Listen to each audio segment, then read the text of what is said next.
Back in 2018, Canon announced their RF mount for mirrorless cameras, and the first camera to go along with it, the EOS R.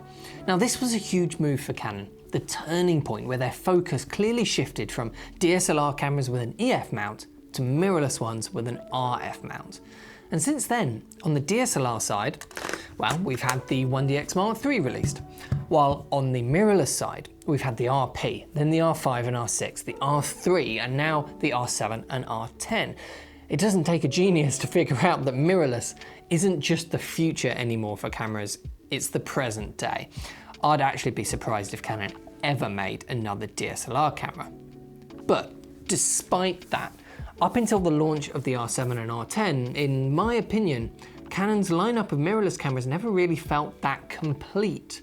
It felt more like a selection of interesting cameras here and there, rather than a complete lineup with something for everyone. And I think the reason I feel that is because on the DSLR side of things, they've had a long established lineup structure. Entry-level APS-C cameras for beginners and enthusiasts. Then there's professional-level APS-C cameras like the 7D lineup.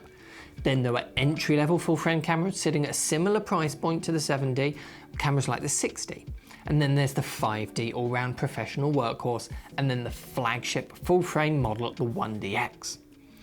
Now in mirrorless, we had what I often think of as the first generation of cameras, the R and the RP, which sat at a slightly strange position in the lineup. The R was sort of a 5D, but maybe more like a 6D or halfway in between. And then there was the RP, which was full frame, but even more basic and more affordable than the 6D was. So they sort of sat a little lower in the lineup in terms of features and price points than their DSLR counterparts. Then they announced what I call the current generation, which in my opinion effectively replaced the R and RP. And these cameras now fit much better into the established lineup structure, which we'd expect from Canon. There's the R10, the entry-level APS-C model, and then the R7, the professional APS-C camera, or 7D equivalent.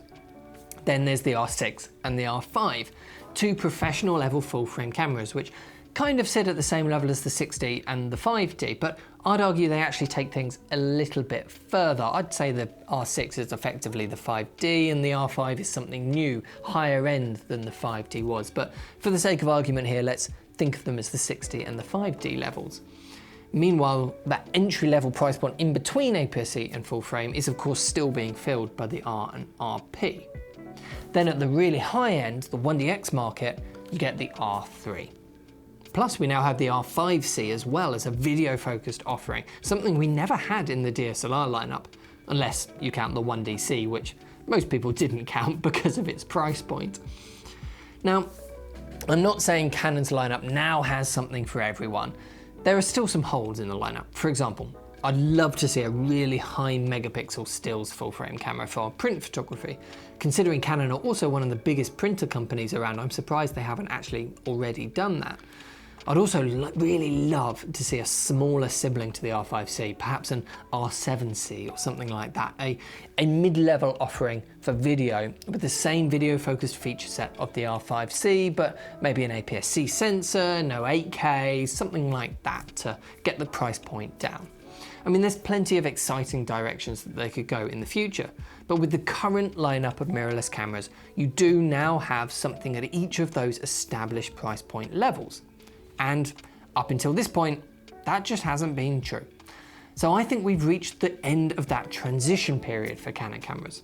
It's taken them 4 years, but the main lineup is now completely mirrorless, not a hybrid of both DSLR and mirrorless offerings at different price points.